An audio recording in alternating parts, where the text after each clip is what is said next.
Halo, perkenalkan saya Putra Jiomurwa Pamacita, peserta Lacar golongan 3 angkatan 10, kelompok B, unit penempatan Poltekkes Kemenkes Kupang.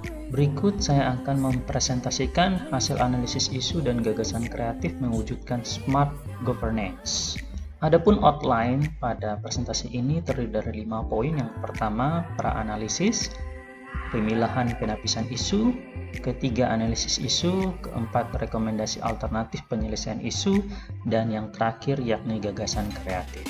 Untuk isu yang pertama yang saya temukan pada unit penempatan yakni rendahnya hasil belajar mahasiswa pada praktikum kimia dasar di Prodi Farmasi pada tahun ajaran 2020-2021 dan 2021-2020. Adapun beberapa fakta yang saya temukan, pertama, nilai ketuntasan hanya mencapai 60%, yang kedua, ketidakseragaman kemampuan penyerapan materi, yang ketiga, motivasi belajar rendah dan metode belajar yang tidak tepat, yang keempat, dosen tidak inovatif dan kreatif, dan yang kelima, dosen menyukai metode konvensional. Adapun dampak jika tidak dilaksanakan atau dicari solusinya, yakni tidak tercapainya kompetensi mahasiswa berdasarkan CP mata kuliah yang tentunya akan berdampak pada pencapaian IKU Poltekkes Kemenkes Kupang. Adapun pihak yang terlibat, yakni dosen, koordinator mata kuliah, PLP, dan mahasiswa. Untuk isu yang kedua, yakni rendahnya jumlah artikel ilmiah yang dipublikasikan oleh dosen pada Prodi Farmasi Poltekkes Kemenkes Kupang tahun 2020-2022. Beberapa fakta yang terkuak yakni publikasi jurnal internasional bereputasi tahun 2020 dan 2021 sebesar 33,33% dan tahun 2022 yakni 26,67%.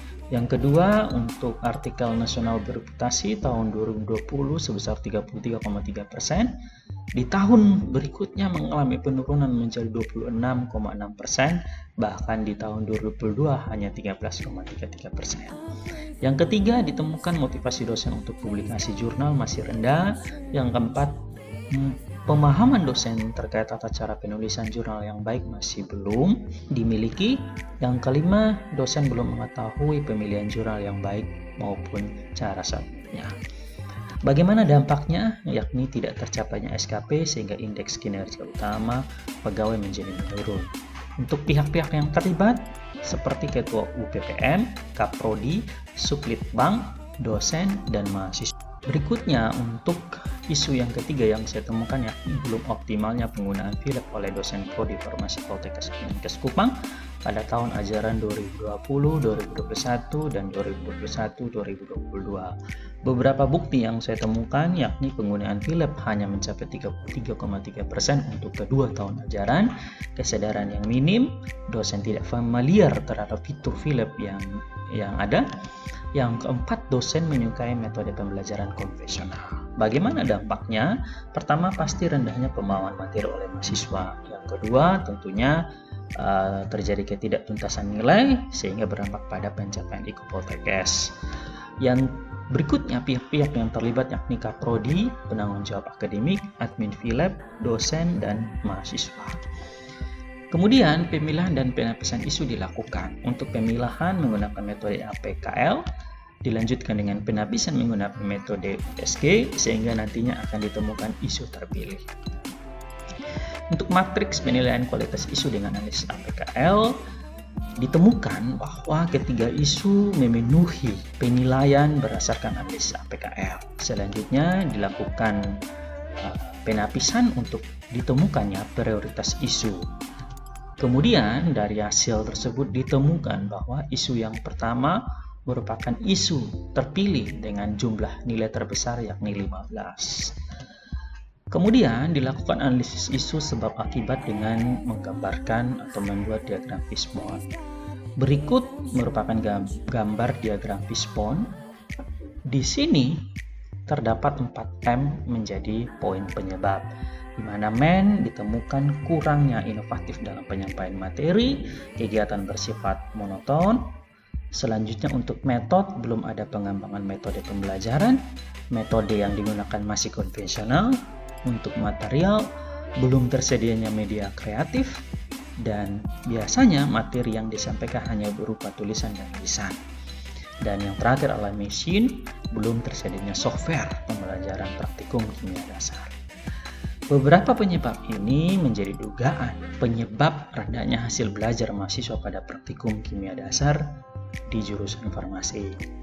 Kemudian ada beberapa alternatif penyelesaian isu di mana saya merancangkan beberapa kegiatan.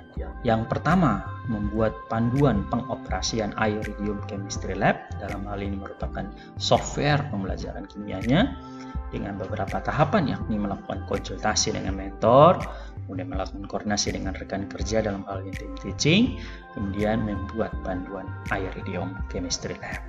Beberapa hasil yang diharapkan yakni mendapatkan masukan maupun saran dari mentor, kemudian terbentuk konsep, dan selanjutnya terbentuknya panduan pengoperasian.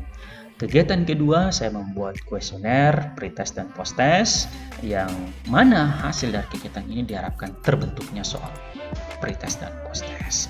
Selanjutnya saya melakukan pretest terhadap kelompok belajar dalam mahasiswa sebagai objek saya, dengan membagikan soal pretest itu dan mereka mengerjakan soal tersebut sehingga hasil yang diharapkan yakni diperoleh hasil penilaian pretest. Selanjutnya saya melakukan sosialisasi penerapan Iridium Chemistry Lab, di mana dalam pelaksanaannya itu saya menyiapkan daftar hadir, kemudian saya melakukan sosialisasi. Untuk hasil yang saya harapkan yakni saya memperoleh daftar hadir, mahasiswa mengetahui cara penggunaan Iridium.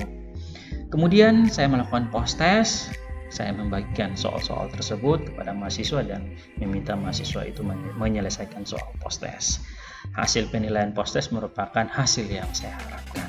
Dan yang terakhir, saya melakukan evaluasi terhadap kegiatan yang saya lakukan tersebut dengan cara mengumpulkan hasil pretest maupun posttest, lalu melakukan analisis dan melakukan evaluasi terhadap kegiatan tersebut. Untuk hasil yang saya peroleh, yakni analisis pretest dan posttest, kemudian hasil analisis UJT.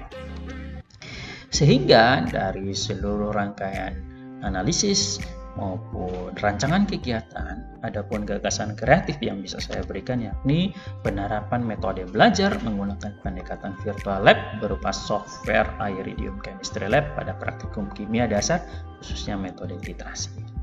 Terima kasih.